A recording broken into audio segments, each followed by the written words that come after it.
Welcome back, students. Today we're gonna start a new subject, Mathematics 1B. In this, we're gonna first land upon the topic Unit 2, Transformation of Axis.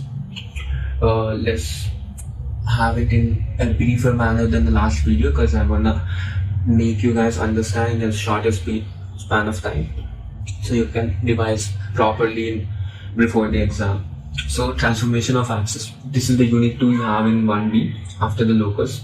Transformation of axis is generally refers to in coordinate geometry the process of changing one coordinate system to another, in which is either done by alteration of the position of the axis or the orientation changes to the referred axis.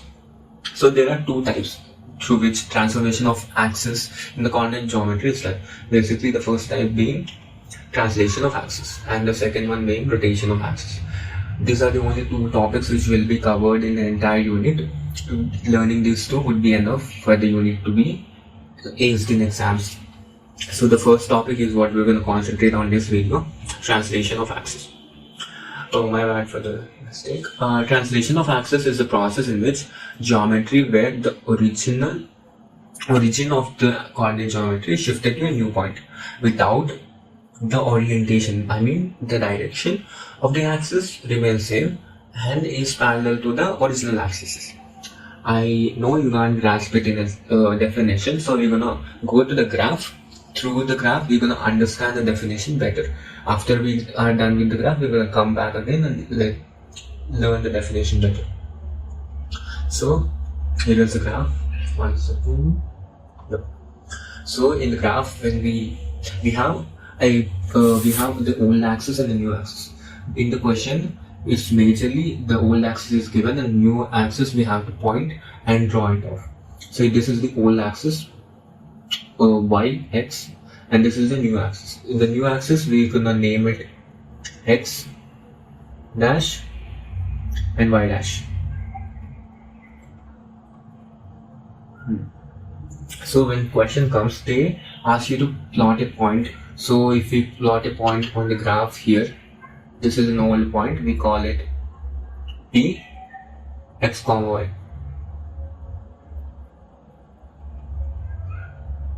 P x comma y, right? So from here we're gonna draw a line to the join with the old original axis. So when we join a point in the coordinate to the axis, we find distance. The distance here we're gonna name it as x from here to here and y from here to here. But as we have two axes in this coordinate graph, so we have two distances as well. So the distance from here to the new coordinate line would be one distance, and from here to here it would be one distance. We have to name it, so let's name it capital X. Let me choose a better color, 1 second. Capital X. From here to here the distance would be capital Y. So when we talk about distance, here we have the new chord. From the distance from here to here would be called h, and the distance from here to here would be called k, because this is the correlation between the old axis and the new axis. Basically, after we deriving all this, we're gonna have a correlation between the distances as well. This is where the subject is and the questions are derived from. So when we look into this, I'm going to expand this 1 second. This x is equals to capital X plus h, y is equals to capital Y plus k. How did we come to this formula or equation? Equation again, it's an equation. It's basically when we look at this distance, when we look at the distance from here to here, it's called x, and from here to here is y. So small x is equals to x capital X plus h.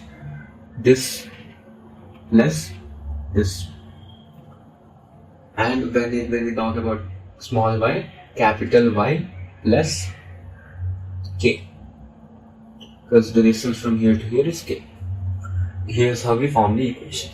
And when the questions come in exam, they're gonna give a question which I'm gonna put after this video completion. They're gonna